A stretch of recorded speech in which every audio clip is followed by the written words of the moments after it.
What's up, everybody, man? It's your boy, your host with the most. The number one thing about this video right here, we're going to be talking speed. Let's get to it as we do. Make sure, come on in, you like, you comment, you subscribe to the channel, man.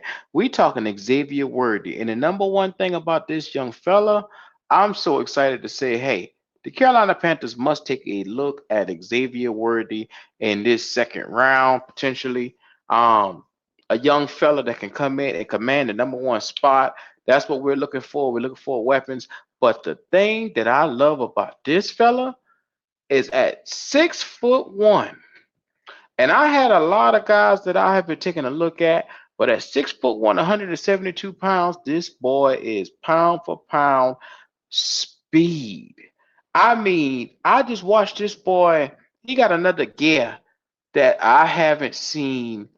Maybe Jalen Hyatt. He puts me so much in the mind of Jalen Hyatt, or potentially he gives me Odell vibes, here and there, or Jalen Waddle. He gives me like that type of vibe, man.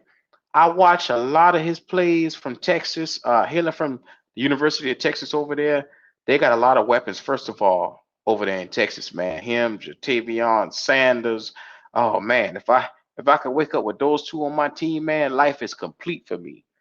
But I'm gonna be real, man. Xavier Worthy, this cat had a very nice season at 75 receptions, 1,014 yards, 5 touchdowns, and he averaged 13 and a half yards per catch. So that means every time he got a chance, he was getting you first downs whenever he received the ball, man. This guy is nothing short of spectacular. He had a lot of good games, man. But the number one thing is when competition came in the building, he rose up. Against TCU, he had 137 yards on 10 receptions, and he gave you 13.7 per average, man. This guy, very consistent. He is a guy that you can rely on week in and week out. And let's take a look. Let's talk about some of his numbers, man. At I think it was the Kansas Jayhawks, he put up 93 yards. So this is the number one thing right here. I noticed with this young fella. He's fast. He's elusive in the open field. Kick returns. He is that guy. But I noticed the number one thing that scares me with this young fella is game in, game out. He only had 200-yard games this entire college football season. And for me, I'm a little leery of that. But I look at the two games where he got it and I say, okay, I can't be mad because he did it against great talent.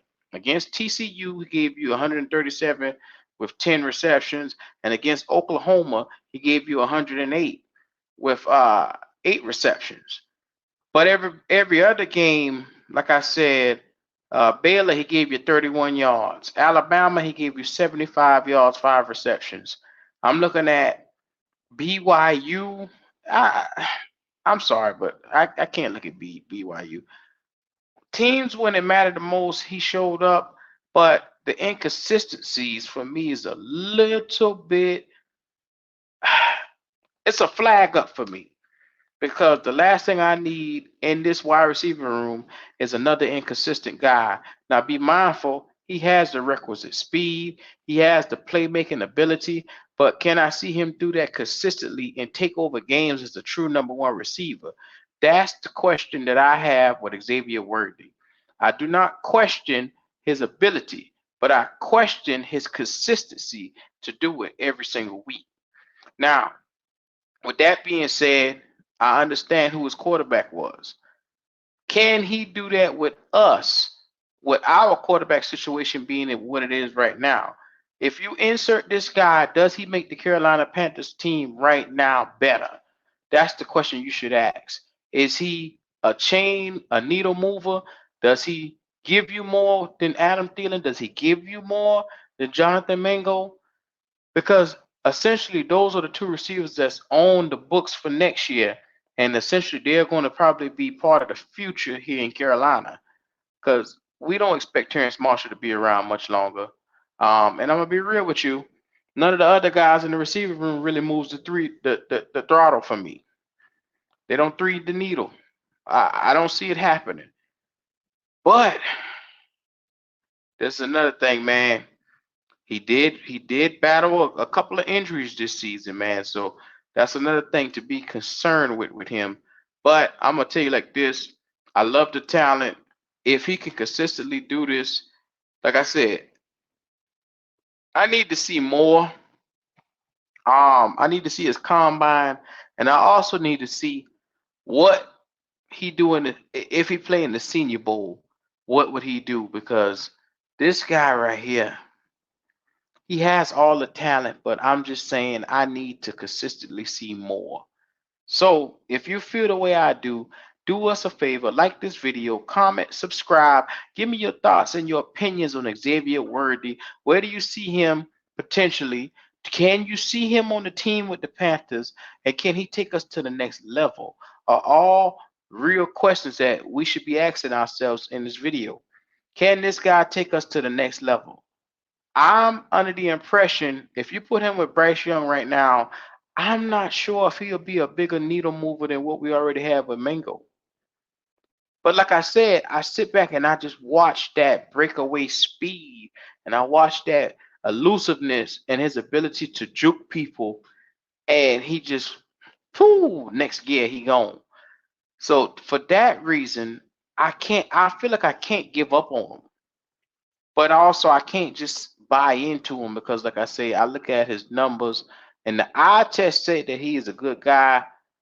He seemingly, like I said, I saw him take some slants and just go all the way in for 25 yards for a touchdown. And I'm like, ooh, that's nice. But it's like the numbers when you look at it week in and week out, they aren't true number one numbers. They seem like complementary numbers versus being the guy. And the Carolina Panthers struggle with separation. They struggle with motion. They struggle with guys getting open against man coverage. So you need a guy that's a mismatch, a difference maker, and I give you that. The guy has the talent to be just that. So subscribe to the channel, man. We got some more videos coming on in. This has been your boy Dub Q, and we're gonna keep it as real as possible.